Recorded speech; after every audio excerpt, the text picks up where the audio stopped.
O Sistema Solar é o conjunto de corpos celestes que orbitam ao redor do Sol, nossa principal fonte de energia e luz. Composto por planetas, luas, asteroides, cometas e outros objetos, ele representa apenas uma pequena parte da imensidão do universo, mas é fundamental para a compreensão da origem e dinâmica do ambiente espacial que torna a vida na Terra possível. Estudar o Sistema Solar nos permite entender melhor fenômenos astronômicos, características planetárias e o próprio lugar da humanidade no cosmos. Nosso trabalho irá começar a apresentação falando do Sol, o componente principal do Sistema Solar. O Sol é uma estrela anã amarela, que é a principal fonte de energia e calor do nosso Sistema Solar, principalmente da Terra, composta por hidrogênio e hélio. Futuramente, ele pode se tornar uma estrela, um gigante vermelho, e depois uma anã branca. Oi, bom dia, meu nome é Lucas, e eu vou falar um pouco sobre os planetas internos, que também são conhecidos como planetas rochosos e próximos, pelo fato de estarem mais próximos ao Sol. A gente conta com 4 planetas rochosos, sendo eles, em ordem de proximidade do Sol, Mercúrio, Vênus, Terra e Marte. Sobre a sua composição, eles são formados de rochas, né, de silicatos, e o seu núcleo, né, ele contém muito níquel e ferro. Ou seja, todos os 4, quando a gente está falando sobre a composição, eles possuem composições semelhantes.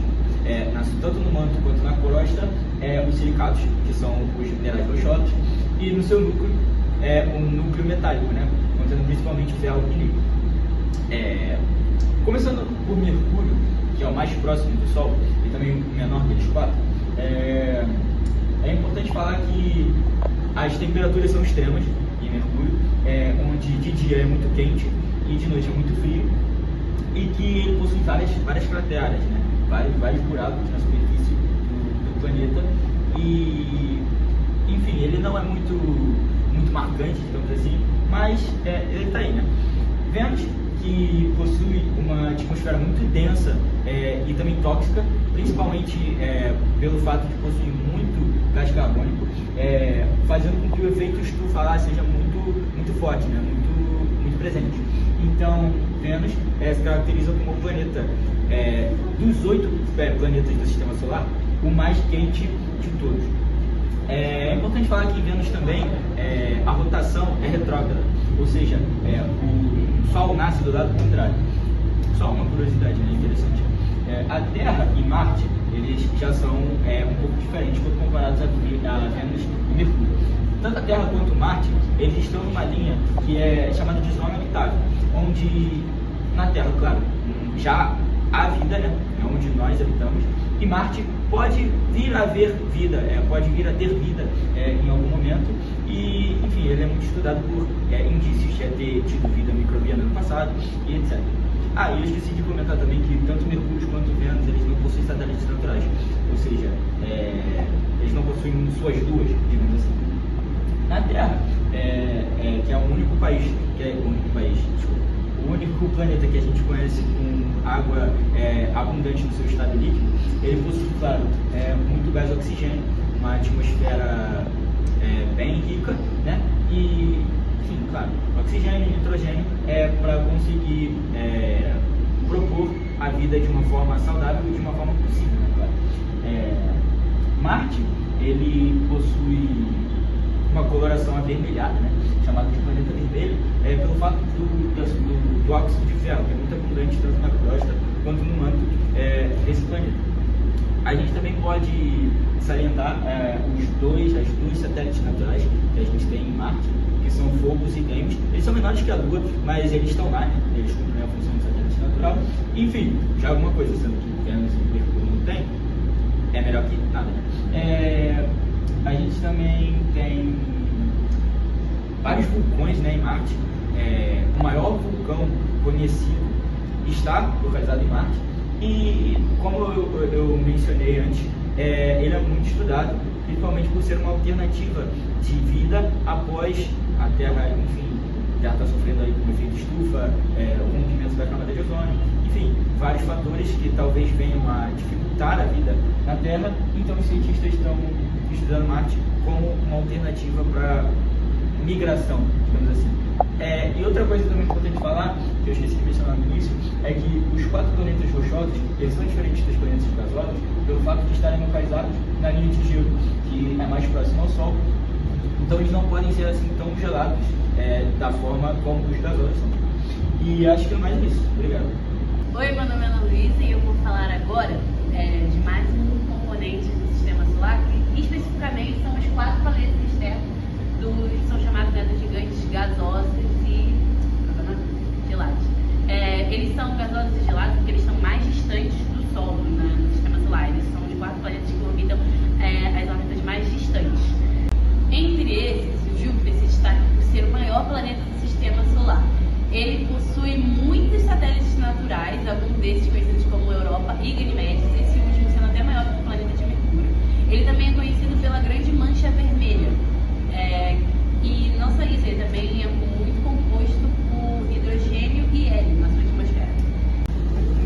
Já o Saturno, ele é primeiramente conhecido pelos seus gigantes anéis de gelo e de poeira. E se destaca também por ser um gigante gasoso.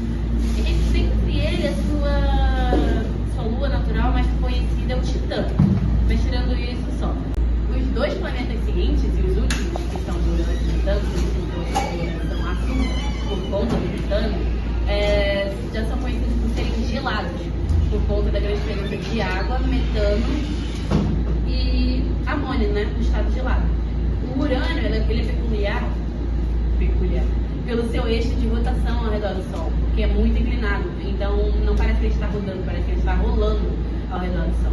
Já o Netuno, ele é bem menos conhecido porque ele é bem mais distante, é difícil fazer viagens espaciais até ele.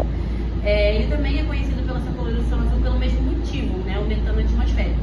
Já ele ainda é um planeta frio e turbulento, e como eu falei, muito menos conhecido, então não se há muitas informações sobre ele. Mas, independente disso, todos os planetas em conjunto são super importantes para entender o nosso sistema solar e as regiões habitáveis e qualquer coisa que se originam a partir daí. E a próxima parte eu vou deixar com a Giovana. Os planetas anões são corpos celestes que orbitam o Sol e são esféricos, mas não limparam sua órbita. Satélites naturais são corpos celestes que orbitam planetas como a Lua da Terra. Satélites artificiais são objetos feitos pelo homem, lançados ao espaço para orbitar a Terra ou outros corpos. Os astros que compõem o universo são classificados de acordo com sua origem, composição, tamanho e função dentro dos sistemas celestes. As estrelas são os astros fundamentais, grandes esferas de plasma que produzem luz e calor através de fusão nuclear. Elas variam em tamanho e temperatura, podendo ser anãs vermelhas, gigantes azuis, supergigantes ou anãs brancas, representando diferentes etapas de sua evolução. Cada tipo de astro desempenha um papel essencial na estrutura e dinâmica dos cosmos, revelando a complexidade e a diversidade do universo. Bom dia, eu sou a Manelli e vou falar de corpos celestes menores. Eles também fazem parte do sistema solar, mesmo sendo menores que a Lua e os planetas, eles também têm grande importância científica. Entre eles destacam-se os asteroides, meteoros e meteoritos. Os asteroides são corpos rochosos ou metálicos que orbitam o Sol. A maioria deles se encontra no cinturão de asteroides, que fica entre Marte e Júpiter. Seu tamanho varia bastante e sua composição também, podendo ser feito de rochas, metais como ferro e níquel e materiais ricos em carbono. Os meteoros são fenômenos luminosos que ocorrem quando os meteoroides entram na atmosfera da Terra em altíssima velocidade. O atrito com ar provoca o aquecimento e a queima do meteoroide, criando raios brilhantes no céu, que é chamado de estrela cadente. Se o meteoroide não for completamente destruída ao chegar no solo, ele é chamado de meteorito. Eles podem ser rochosos, metálicos ou mistos, e muitas vezes apresentam uma crosta mais escura por causa do atrito. Oi, meu nome é Ana Beatriz e hoje eu vim falar sobre as constelações. Bem, as constelações são agrupamentos de estrelas que a gente consegue ver aqui da Terra, sendo que na real elas não são agrupadas de verdade, porque a distância real delas é bem maior do que a gente realmente vê. Mas como elas estão longe da gente acaba tendo a percepção de que elas estão próximas. próximos, o que não acontece. Bem, qual a importância dessas constelações? Essas constelações, elas eram muito utilizadas pelos povos antigos para guiar a vida deles. Eles marcavam o tempo, eles se orientavam durante as viagens, as constelações ajudavam na agricultura, eles contavam histórias. Então, cada cultura tinha o seu mito e tinha o seu rito sobre as constelações. Por exemplo, na Grécia, eles atribuíam as constelações a heróis ou a pessoas importantes, a deuses, por exemplo.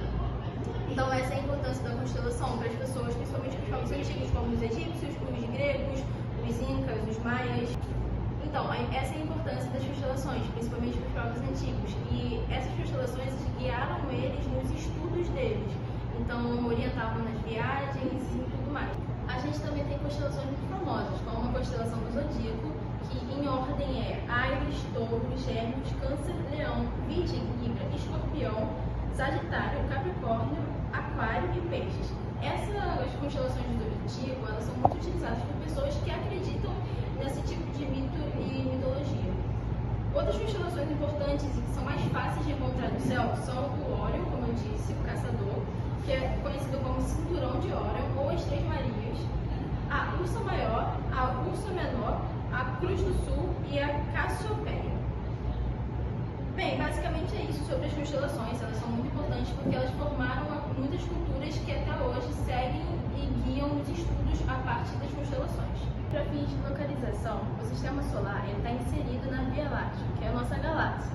Ela é uma galáxia gigante e espiral que abriga cerca de 100 a 400 bilhões de estrelas, e no braço de Órion é onde está localizado o Sistema Solar, para ser mais específico. Bem, a gente também reuniu uma série de curiosidades acerca do Sistema Solar e do universo em geral. Uma curiosidade bem interessante foi o cheiro do espaço. Alguns astronautas, quando eles voltaram das viagens, eles disseram que no espaço tinha um cheiro característico de carne queimada, de metal quente ou então solda recém-feita. Por que isso acontece? Porque o aroma é causado pelas moléculas energéticas que se prendem no colete deles. Então, quando eles voltam, eles ficam com esse cheiro. Então, eles acham que é o cheiro do espaço. Outra curiosidade interessante é o planeta de Diamante. Existe um exoplaneta chamado de 55 Cancri-E. E esse planeta, ele é composto por carbonos cristalizados, então é um possível mundo de diamantes, e a massa deles é 8 vezes maior que a Terra, localizado a 40 anos-luz da Terra também. Outra curiosidade é que a famosa Grande Mancha Vermelha em Júpiter, na verdade, é uma tempestade gigante, dura há pelo menos 350 anos, é tão grande que 2 terras caberiam dentro dela. Os ventos podem ultrapassar 400 km por hora. E a última curiosidade são os oceanos subterrâneos. Algumas luas do Sistema Solar escondem vastos oceanos sob suas camadas de gelo. Um exemplo desses oceanos é Europa, em Júpiter, em que esse oceano ele abrigaria mais água que todos os oceanos da Terra juntos. Outro é o Encélado. Já ouviu falar disso? Não, Encelado. Outro exemplo é o Encelado, em Saturno, que jorra água e compostos orgânicos. São os lugares mais promissores para encontrar vida além da Terra. Concluindo, podemos afirmar que o Sistema Solar é um conjunto complexo e diverso de corpos celestes, cuja interação revela a riqueza e a dinâmica do universo. Ao analisar seus elementos e suas características, ampliamos nosso entendimento científico e reforçamos a importância de continuar explorando e pesquisando o espaço. Assim, encerramos este trabalho reconhecendo que o Sistema Solar não é apenas o nosso endereço cósmico, mas também uma fonte contínua de descobertas e conhecimento para a humanidade.